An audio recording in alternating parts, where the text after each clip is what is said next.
एक रात अपने घर पर टीचर साक्षी अपने स्टूडेंट्स के एग्जाम पेपर चेक कर रही थी। तभी उसके पति संजय उसके बगल में आकर बैठ गया। संजय अपने मोबाइल में मस्त था, गेम खेल रहा था। अचानक साक्षी की आंखों से आंसू बहने लगे। वो जोर जोर से रोने लगी। जब संजय को रोने की आवाज आई तो उसने मोबाइल से बिना आंख हटाए पूछा कि क्या हुआ साक्षी, रो क्यों रही हो? मुझसे नाराज हो क्या? साक्षी बोली, नहीं, मैं तुमसे नाराज नहीं हूं।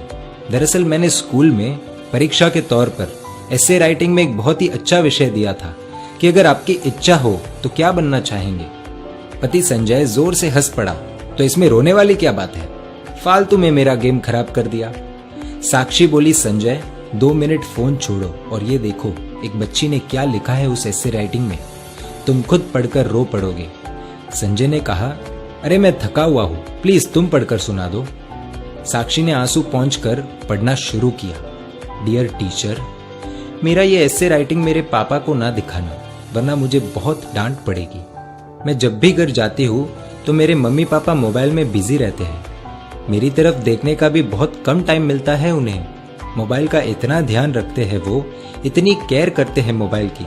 वो मुझसे ज्यादा तो उनके फोन से प्यार करते हैं। मेरे पापा और मम्मी शाम को थक जाते हैं, लेकिन उसके बाद मेरे साथ वक्त नहीं बिताते, अपने मोबाइल के साथ वक्त बिताते हैं। उनके पास उनके मोबाइल के लिए बहुत समय है, लेकिन मेरे लिए बिल्कुल भी समय नहीं है। मैं 3 बार बुलाती हूँ तो मेरी आवाज उन्हें सुनाई नहीं देती, और मोबाइल की हल्की सी रिंगटोन भी बज जाए तो अपना काम छोड़कर मोबाइल देखते हैं। मेरी इच्छा होती है कि मेरे मम्मी पापा मुझे अपने हाथों से खाना खिलाएं, लेकिन खाना खाते वक्त भी उनके एक हाथ में मोबाइल ही रहता है। मैंने तो सुना था सुबह उठकर एक माँ अपने बच्चों को उठाती है, देखभाल करती है, लेकिन मेरी मम्मी सुबह उठते ही मोबाइल देखती है, मुझे कभी नहीं उठाती। मेरे पापा अपने मोबाइल में पूरे दिन फालतू वीडियोस देखते हैं, हर समय गेम खेलते रहते हैं, लेकिन अगर मैं उनके पास मेरा कोई काम लेकर जाऊं तो कहते हैं, बेटा आई एम बिजी। इतना ही नहीं, अब मेरी मम्मी ने खुद के वीडियोस बनाने शुरू कर दिए हैं, इसीलिए कई बार रात में देर से सोती है तो सुबह देर से उठती है। और सुबह जब मेरा टिफिन तैयार नहीं रहता तो मुझे पैसे देकर कहती है कैंटीन में खा लेना। मेरे टिफिन से भी ज्यादा जरूरी मम्मी को उनका स्मार्टफोन है। हाँ, डॉटर्स डे के दिन दोनों मेरे साथ फोटो लेते हैं, और वो मेरे लिए नहीं, अपने अपने स्टेटस में डालने के लिए, जिससे दुनिया को पता चले कि वो भी ट्रेंड के साथ चल रहे हैं। वीडियो कॉलिंग पर अपने दोस्तों के साथ 1-1 घंटे तक बातें करते हैं, लेकिन जब मैं कोई कहानी सुनाने कहूँ तो कहते हैं, बेटा इंटरनेट पर सुन लो।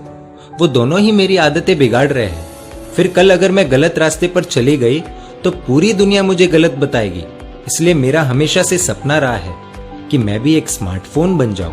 पूरे दिन अपने पापा के हाथों में रहूंगी, रात को सोते समय भी उनके आंखों के सामने रहूंगी, सोने के बाद भी उनका हाथ मुझ पर ही रहेगा। खाना तो नहीं मिलेगा, लेकिन हाँ, टाइम टू टाइम रिचार्ज होता रहेगा, मेरा पूरा ध्यान रखा जाएगा, मुझे खरोच भी नहीं आने देंगे। जहां भी जाएंगे मुझे अपने साथ ले जाएंगे, हमेशा दोनों की आंखों के सामने रहूंगी।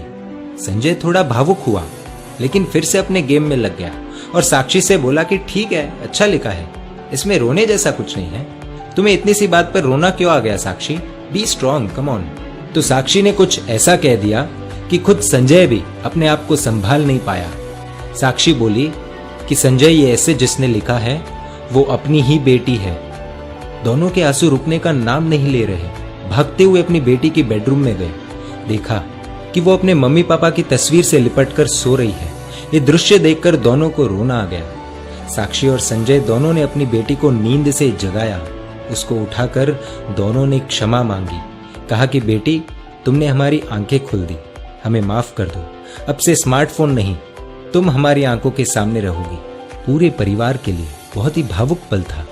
दोस्तों, इस कहानी से आपको क्या सीख मिली, कमेंट द्वारा बताएं।